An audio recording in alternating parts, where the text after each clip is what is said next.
어르신 이 학교가 우리 강서도 그렇고 진해 쪽도 그렇고 옛날에 사립학교들이 동네 주민들이 십시일반으로 조금씩 보태가지고 그렇게 학교 만든 거죠.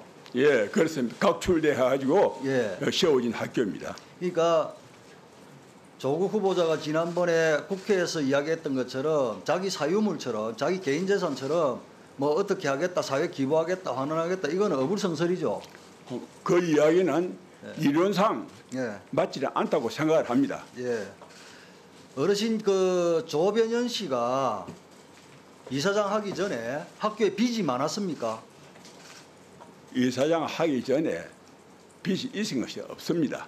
예. 학교 이전 문제가 있고 하다 보니까 그렇죠. 약간의 그때부터 뭐 발생해가지고 예. 이사장직에 앉아서니까 해결해야 될 문제가 앞에 어떤 금융위 문제나 그 재원이 학부 문제나 이런 일이 있을 때에 뭐 이야기는 가능할지 있을지 모르겠지만은 예. 그 그러니까 외에는 그런 거 없어요. 조국의 부친 이사장 하기 전에는 학교에 빚이 그렇게 특별한 빚이 없었다 이 말씀이시죠? 거기 각출되어 있는 네. 부동산이 있었잖아요. 네. 그런데 문제는 98년도에 마천동에서 두동으로 그러니까 읍내에 있던 중학교를 산골짜기로 보내면서 그때부터 문제가 생긴 거죠. 이제 학교 이전 문제가 있을 때 이제 그런 문제가 발생을 했겠죠. 예. 예.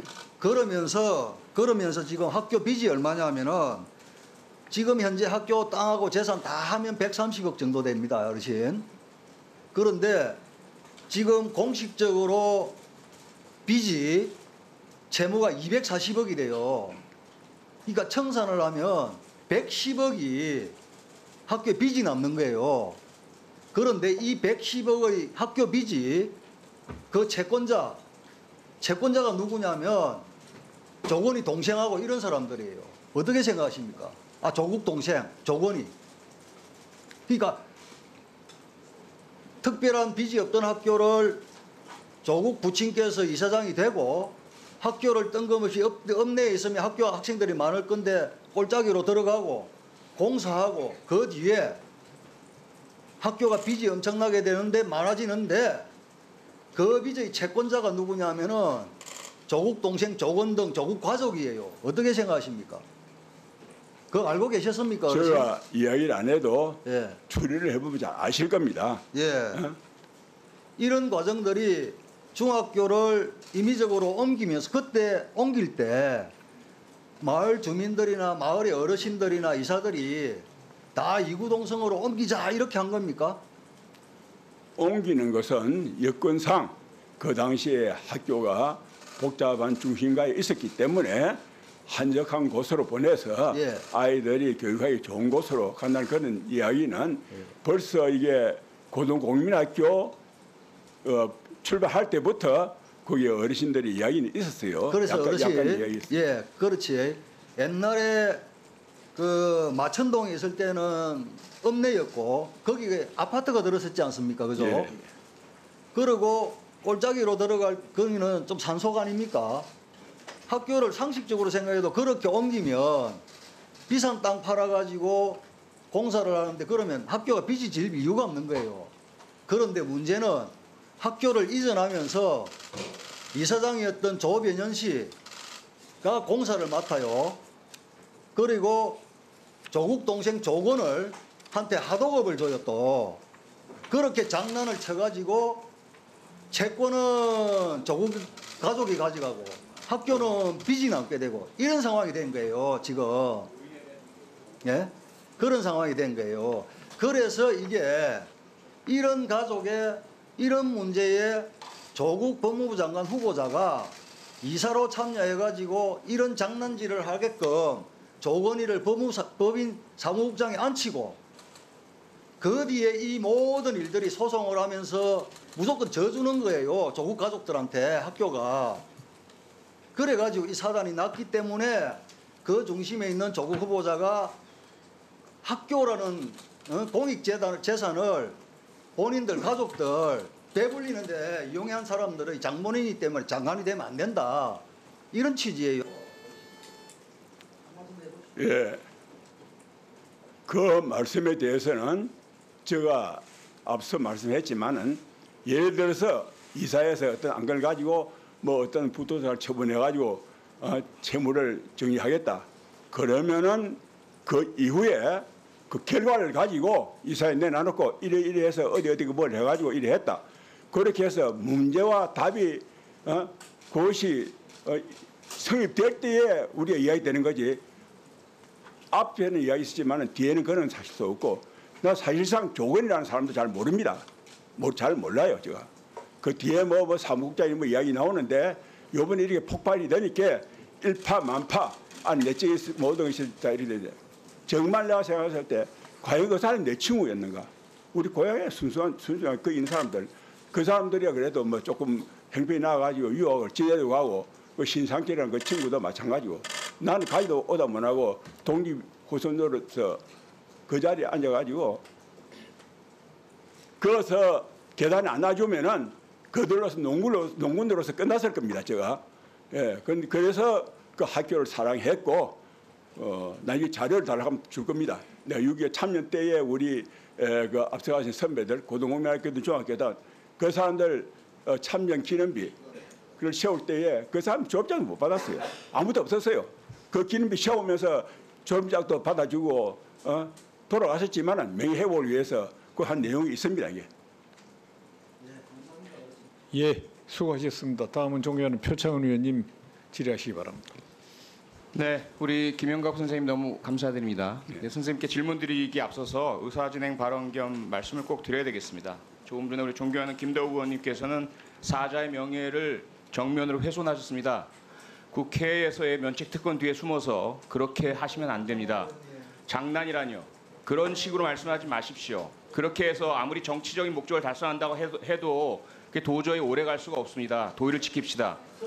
제가 위원장님께 추가적으로 말씀을 드리겠습니다. 이미 이 청문회가 열리기 전에 예. 제가 김진태 의원님 정신 똑바로 차리세요. 위원장께서 모든 발언, 의사 진행 이것은 질문지에 드린다고 말씀하셨습니다. 알겠습니까? 예, 됐습니다. 네. 예, 아울러 다들 지금 이제 벌어진 진심으로 이 하시죠. 사단뿐만 아니고 오늘의 청문회가 있기 전에 이미 초중등 교육법 위반, 개인정보보호법 위반, 예. 수없이 많은 법의 위반인들이 행해졌습니다. 예. 그래서 제가 사실은 오늘 의사진행 발언을 하면서 처음에 이 부분에 대해서 위원장님께 명확한 경고 말씀을 해주십사 부탁드리고 싶었습니다. 그런데 위원장님께서 알겠습니다. 의사진행 이제부터 발언 진심으로 없이 하십시오. 하자고 말씀하셔서 제가 그대로 따라드렸습니다. 아시지 예. 않습니까? 저는 예, 위원장님 이제부터 진심으로 말씀을 하시죠. 최대한 존중해 드립니다. 알겠습니다. 예. 그런데 지금 방금 전에 도저히 제가 묵과할 수 없는 명백한 사자 명예훼손 행위가 있었기 때문에 여기에 대해서는 제가 짚고 넘어갈 수밖에 없다는 말씀을 진심으로 하세요. 꼭 드리겠습니다. 예. 네, 김영 선생님 너무 죄송합니다. 예. 네, 우리 그 웅동학원에 그 쏟아진 우리 지역민들의 애정과 헌신 너무나 저도 읽어보고 감동을 많이 했습니다. 또 선생님의 독립유공자 후손으로서의 그 헌신도 너무 감사드립니다. 예. 지금 문제가 되고 있는 것 중에 하나가 웅동학원이 1996년에 이제 이전하기로 한 데서부터 시작이 되죠.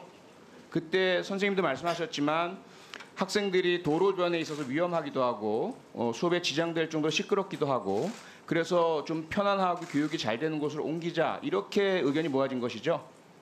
그렇게 됐습니다. 네, 됐는데 그렇죠. 네. 그 앞에 네, 여러분들이 조금 알아야 될 이야기가 있기 때문에 말씀해도 되겠습니까? 네, 말씀하십시오. 네, 사실상 그 부지가 네. 그 당시에는 학교를 옮겨서 건립할 수 있는 충분한 그 당시에 평가가 있었대요. 그렇죠. 43억 원 평가했죠. 예, 지역인들이나 모든 분들이 뭐 공립하다 사립하자 이래서 하다가 네, 딜레이 돼가지고 네. 한 2년간, 2, 3년간 됐어요. 네. 그 바로 이제 저 IMF하고 네. 연계되는 그 상황에서 거기가 제대로 가격도 못 받고 네. 그걸 처분하는 과정에서 차익이 너무 생겨가지고 그래서 그렇죠. 일단 학교의 부채에 대한 어떤 동기부여가 되지 않느냐 네. 이렇게 싶습니다. 그렇습니다. 예.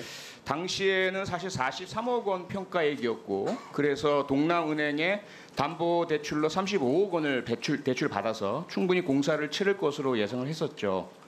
그런데 선생님 말씀처럼 2년 3년 늦춰지면서 IMF가 오고 결국은 20억 원의 경매를 할 수밖에 없었습니다. 그렇죠? 그렇게 되면서 공사 금액이 많이 부족해지게 되고 그래서 조변현 이사장께서는 자신과 관련 없는 모든 업체에는 다 사비를 털어서 공사비를 다 내주고 그래도 부족한 부분들은 자신과 자신 아들의 그 공사에 대해서는 한 푼도 안 주는 형태로 겨우겨우 막고 그러면서도 여전히 학원에는 부채가 남게 되었죠. 제가 지금 시간이 없어서 마지막으로 여쭤보고 싶은 것은 뭐냐면 앞으로입니다. 선생님께서는 웅동학원을 너무나 사랑하시고 마을 주민들도 다 그러실 텐데 앞으로 웅동학원이 어떻게 또 웅동중학교가 어떻게 되어야 된다라고 생각하십니까?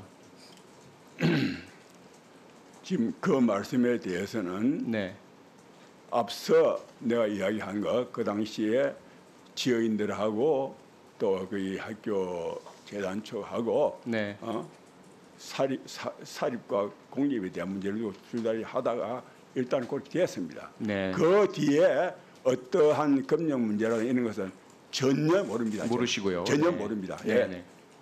그래서 앞으로 그러면 채무들이 다 해소가 되고 건강한 개정 상태가 되고 그리고 학교가 발전하고 학생들에게 좀 더 나은 교육 환경이 제공될 수 있기를 바라시는 거죠?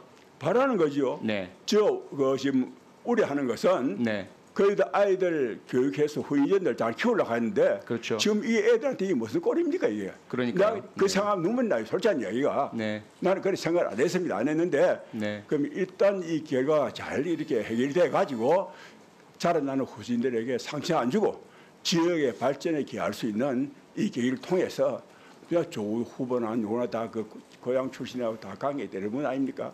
그러니까 함께 뜻을 모아가지고 좋은 방향으로 해결되기를 바라는 그밖에 아무것도 없습니다.